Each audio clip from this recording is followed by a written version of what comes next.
I'm Jimmy Lewis with Dirt Bike Test, and we have our long-term modified KTM390 Adventure. Now, here's the difference between Dirt Bike Test and most everybody else.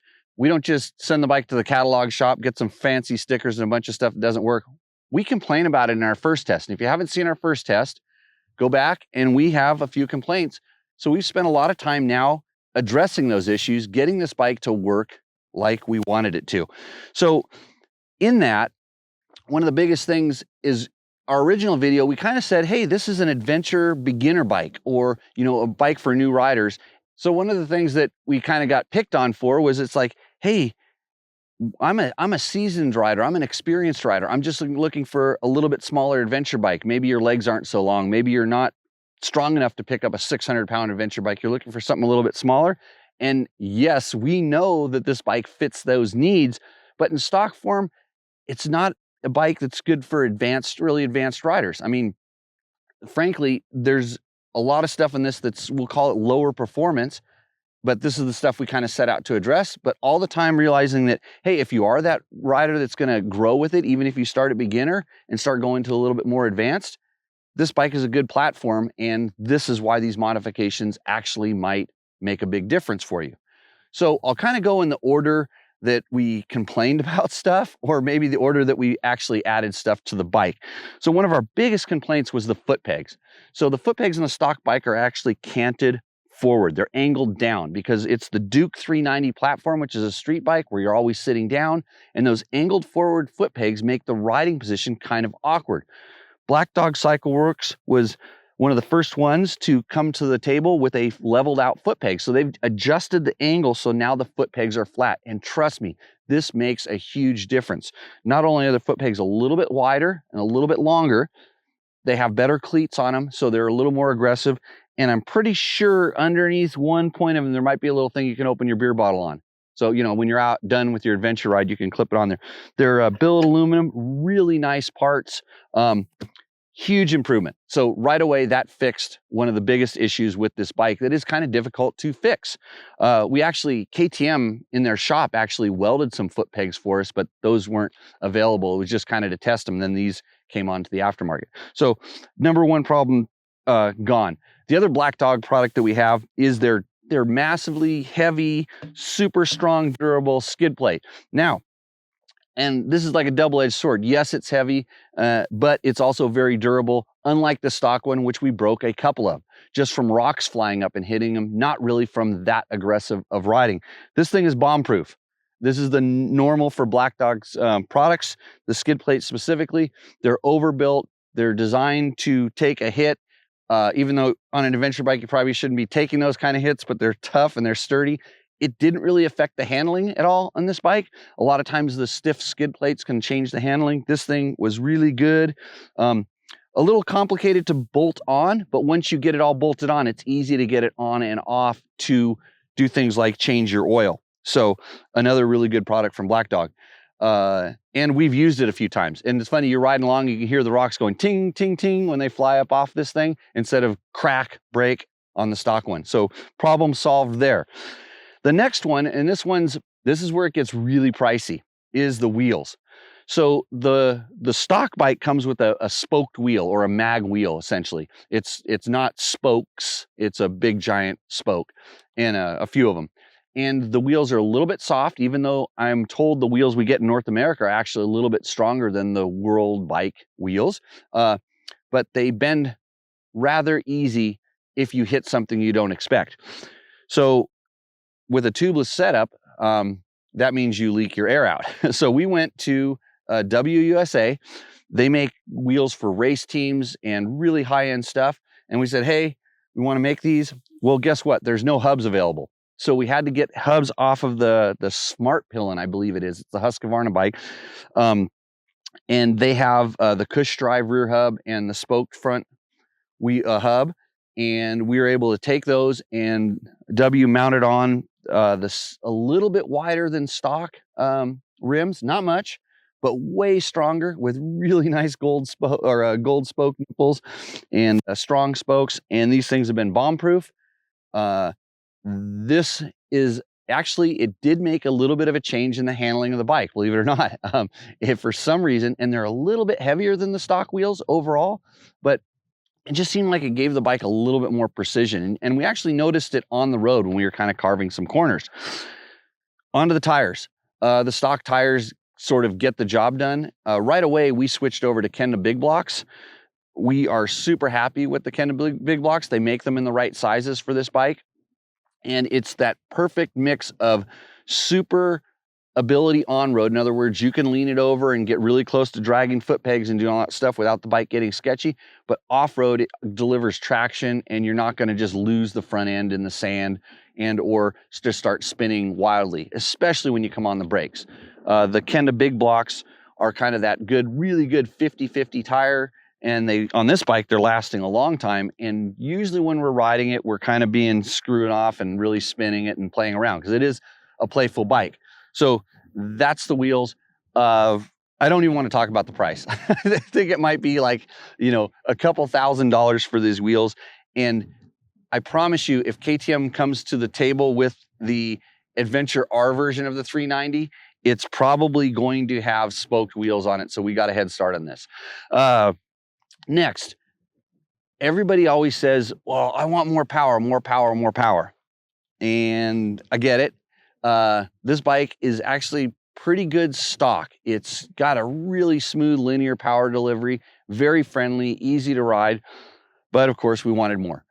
So we turned to a company called Kuber. And Kuber makes an ECU and a little wiring harness that interrupts the signal that goes to the fuel injectors. And this product, believe me, it took 2 or 3 different tunes because we got it right at the beginning. And I think the first one they sent us was more for the Duke, and it didn't exactly get along that well with the adventure bike. But I think we're on the 3rd one now, and it's their, you know, latest tune. And what a difference in power this made. I'm blown away. So number 1 was it increases the rev ceiling, so you can rev it more. So of course you're going to get more power when you do that because the rev cut on this bike standard is a little bit low. This lets it rev out, so you get a little bit more stuff. I'll talk about top speed later, because if you're standing out on a dry lake bed, you've got to know what the top speed is, right? Well, it's higher than you think. So, but what that ECU did was it gave the bike a ton of torque. The roll-on character, like right off of idle, it stays kind of the same. There's a little bit more, but when you start getting deeper into the throttle, maybe 1/3 to 2/3 throttle, and you roll it on, this bike really pulls. It just gains a lot of, I'll call it gusto. And it's amazing what that ECU does for the power delivery. And it makes it so that it's just easier to roll on, easier to torque the bike. You don't have to rev it so much, which is kind of the idea with an adventure bike to begin with.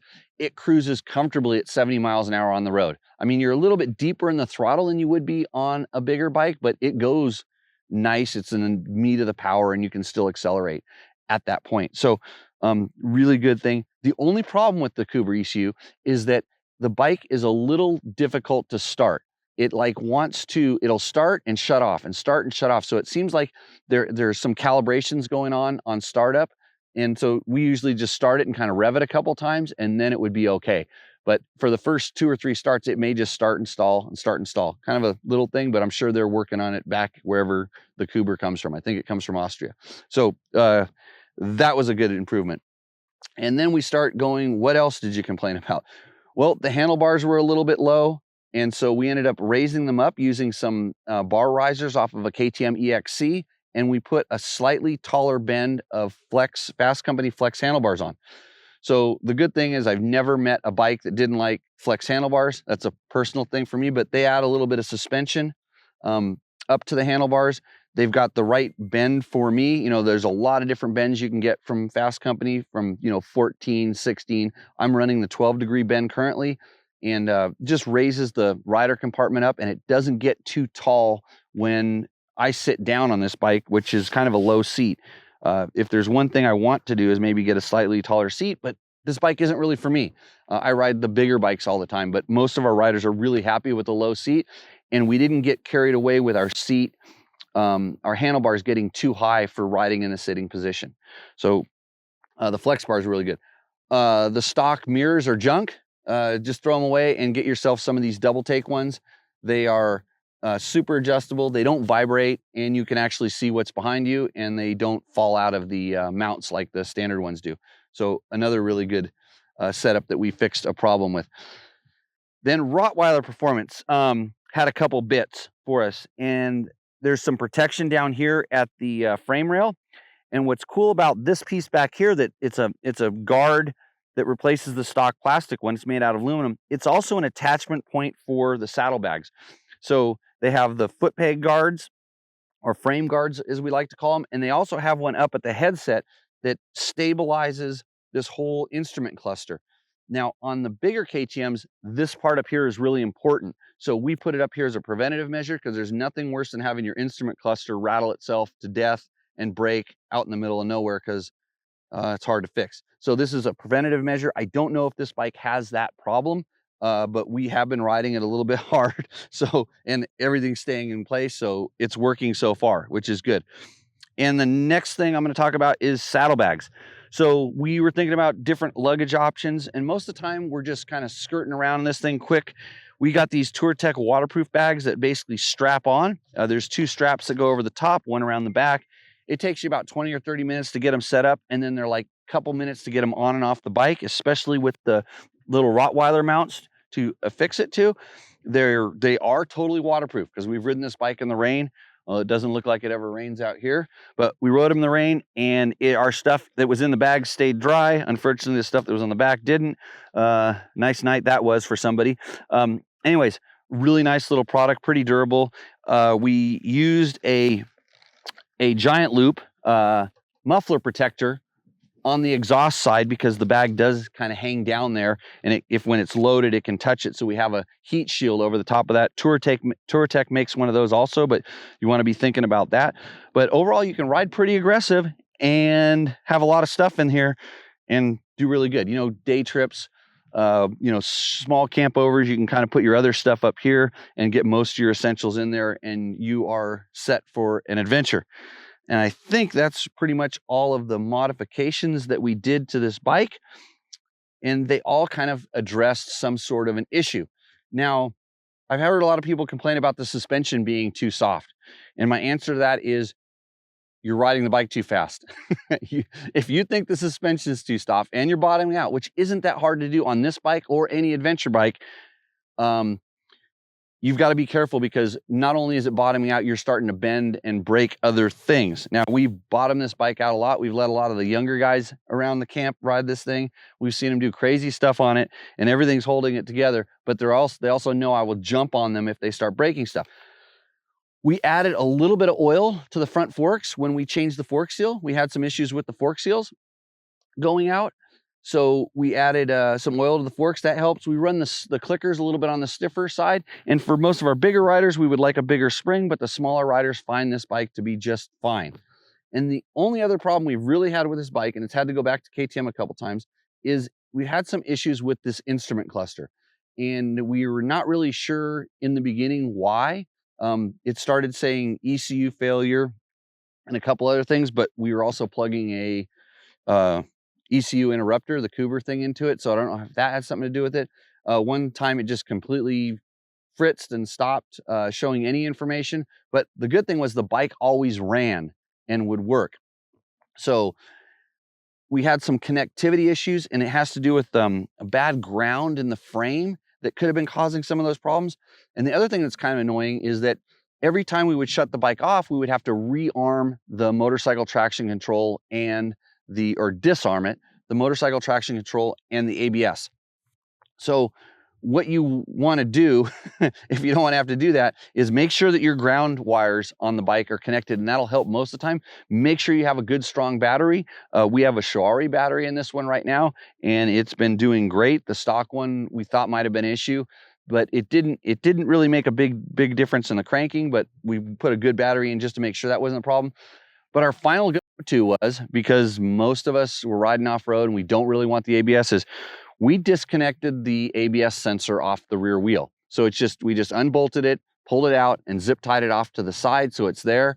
because we're riding a lot of off-road and we just didn't want to, every time we stop, we didn't want to have to go through the sequence of rearming it. So, but if we go on road, we can just plug that thing back in there and then it figures out that it's back there and everything goes, and then you can have your ABS back. So this is kind of a workaround. I guess if we were smarter, we would actually make a switch to do that somehow and interrupt that line, but this is the quick and easy way to take care of that product. Other than that, change the oil and ride the wheels off the thing. This has been a really fun bike. We're probably going to put a lot more miles on it as we keep going. And here's the part you want to know. How fast does it go? Well, guess what? I forgot, but I think it's 103 miles an hour. So before the end of this video, you will see how fast this bike goes. And kudos to KTM for making a great entry-level bike that also will work for guys that are looking for a smaller adventure machine. It goes down the road just fine. It goes any place you need to go in the dirt. Oh, Rekluse Clutch. I forgot to talk about the Rekluse Clutch. So this is the one thing that I'm not 100% sold on, and I love Rekluse clutches, by the way.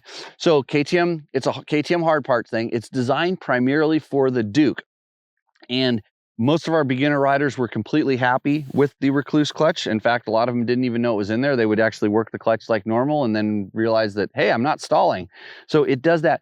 But the problem is the engagement RPM on this clutch is a little bit high for this motor, especially with that ECU, because it has so much torque now, you don't have to rev it up to get it going. And so the problem with the Rekluse is it's slipping a little bit.